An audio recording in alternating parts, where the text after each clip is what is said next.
Live from downtown Detroit, home of WDIV and Click on Detroit, Local 4 News at 5 starts now. A lot of prayers were answered this weekend with our rainfall, but we are not done yet. Find out how much more of this is going to continue into Election Day. So have you missed playing your favorite slot machine? Come Wednesday, you'll be able to. We're going to do everything to make sure that there's nobody in here who can transmit it. But remember, it's going to be a decidedly different experience. We'll take you on a tour. All right, Rod, we're going to begin, though, with the countdown to tomorrow's Michigan primary and what voters can expect as we cast our ballots in the midst of a pandemic. Good to have you with us this Monday at 5. There are a lot of major issues on tomorrow's ballots, big races. A lot of voters already know about it because they've already mailed their ballots in. Yeah, let's take a look at some of the big races now. In Oakland County, there's a heated primary for county executive. Over in Macomb County, there's a crowded GOP primary race for the House seat that's being vacated by Paul Mitchell. And in Wayne County, Rashida Tlaib is facing a primary challenge from Brenda Jones. And that's just 3 of the big races on which voters are deciding. And of course, all happening with an expected record number of absentee voters casting their ballots. They've already done so. We knew as of last Friday, over 1 million of them had already been turned in. Consumer investigator Hank Winchester looking into a very unusual primary election. He's live in Royal Oak. Hank? Yeah, Devin, I would say this one's going to be very different from primaries of the past. And the main reason, all those absentee voters you mentioned, I mean, this box here has been nonstop activity throughout the day. People coming, putting that absentee ballot in, the clerk coming out every few hours, clearing them out. Tomorrow is going to be very interesting.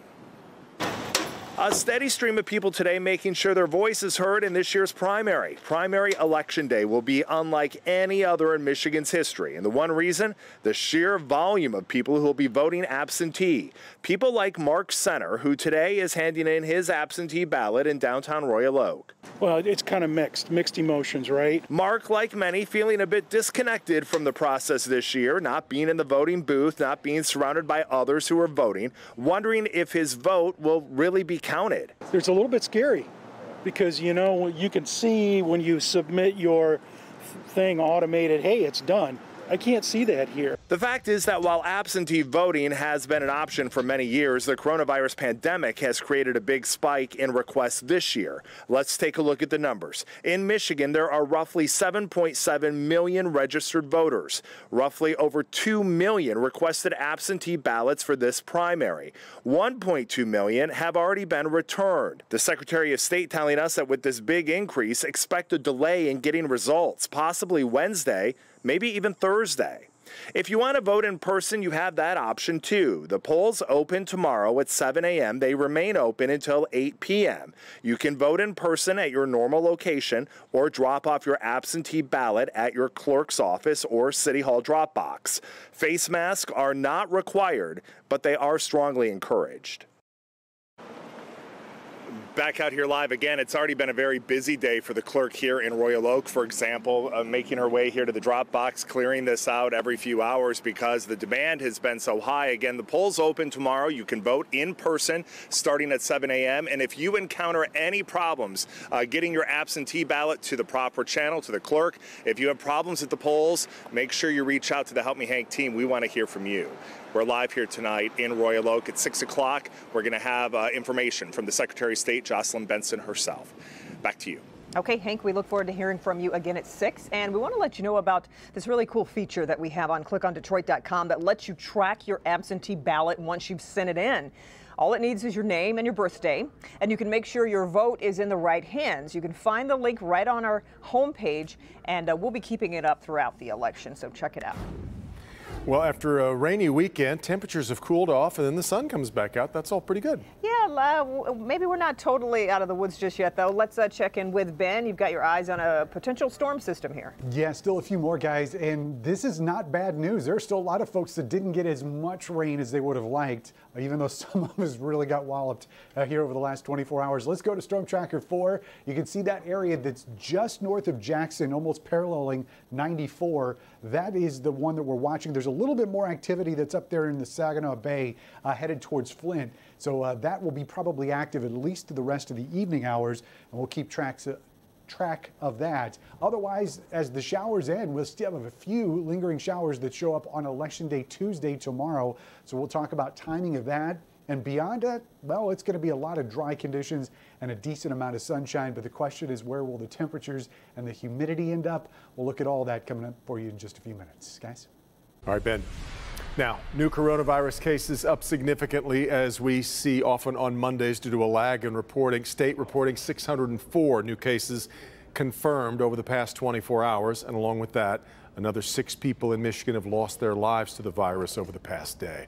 The pandemic continues to have an effect on Major League Baseball. This week's 4-game series between the Tigers and the St. Louis Cardinals has been postponed. It comes as 7 Cardinal players and 6 staff members tested positive for COVID-19 within the last week. The Cardinals have been in quarantine since Thursday and will remain in Milwaukee. No word on when the series, originally scheduled for Comerica Park, will be made up. We're learning more also about the circumstances surrounding Matthew Stafford's placement on the NFL's injured reserve COVID-19 list. Sports Illustrated is reporting he tested positive for coronavirus. NFL players can be placed on the reserve COVID-19 without testing positive if they've had close contact with someone who's sick. However, according to Sports Illustrated, this is not the case for Stafford, that he did indeed test positive. Changes are coming, meanwhile, this week at the state capitol after a lawmaker tests positive for COVID-19. In-person voting and committee hearings are canceled this week. This comes after State Senator Tom Barrett tested positive for the virus. The House Business Office will remain available for any members or staff seeking resources for local testing options. Now, new data shows 4 in 10 of all U.S. coronavirus cases were reported over the last month alone. That is a troubling sign of how quickly the pandemic is accelerating. It also comes as lawmakers finish another day of negotiations over a new relief package to help struggling Americans. Alice Barr following it all in Washington. Alice? Devin, with enhanced jobless benefits now expired, the Trump administration and top Democrats are feeling the pressure to reach a deal on a sweeping bill to stabilize the economy. Across the country, coronavirus cases are surging. Millions of Americans losing expanded unemployment benefits and risking eviction, while on Capitol Hill, deadlock.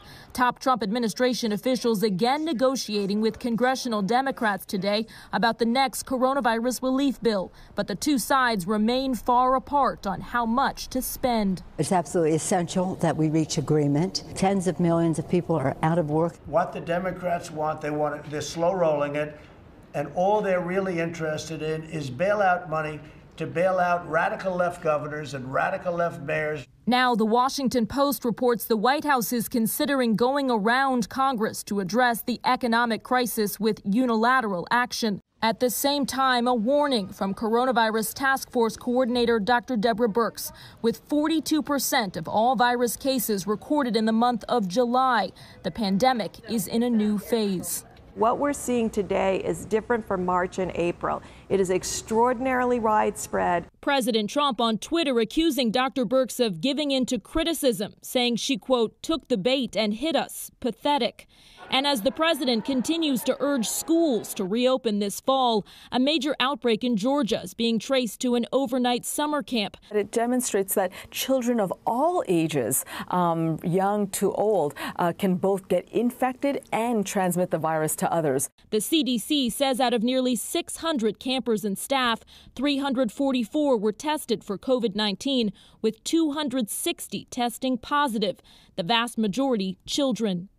A few school districts have started to reopen, and already we're seeing quarantines and even temporary closures in some hotspots as students and staff test positive for the virus.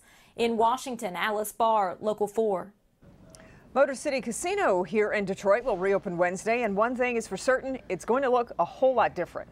We'll have dealers wearing face shields, everyone wearing masks, plenty of plexiglass dividers. Our Rob Maloney got to check out the changes today. Rod, they're trying to keep it, I guess, as safe as possible. Indeed they are, and it begins and ends right here, Devin, with the masks. Now, they're capped at 15%. That's 1,600 people in Motor City. They open Wednesday at 10. Entry starts and could end in your vehicle. Expect to get your temperature taken, yes, inside the car. They'll ask you or passengers if you have a cough, whether you've been exposed to anyone. Answer yes, you'll be asked to leave. Casino President Bruce Dole says, we're going to do everything to make sure that there's nobody in here who can transmit it. As for the games, every other slot machine closed. Table games cut from 6 positions to 3. And we are adding plexiglass to each table so that if you're close, and that's true with the cages, our club booth, sports book, anywhere you're face-to-face transaction, we're trying to get plexi up. Nearly 1,000 casinos across the country are competing for plexiglass. Not every table will have it by Wednesday. You'll likely see dealers and other employees in face shields. What about the food? Only the Burger Deli and Little Caesars pizza stand will be operating and serving boxed meals. There will be a VIP section to offer more.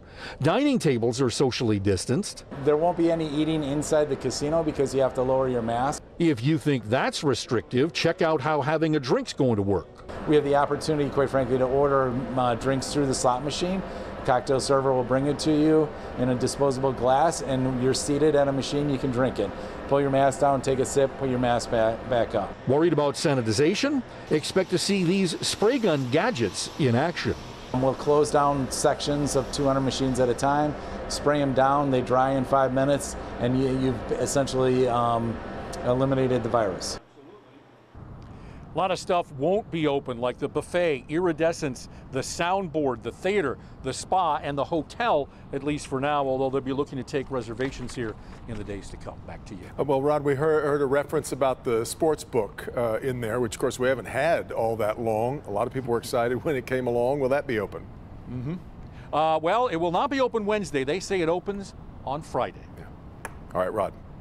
Well, he has not left a Detroit church for 2.5 years, and this week his case hits a critical phase. New tonight, why this immigrant says being forced to leave the U.S. will put his wife's life in danger. Here's Kim.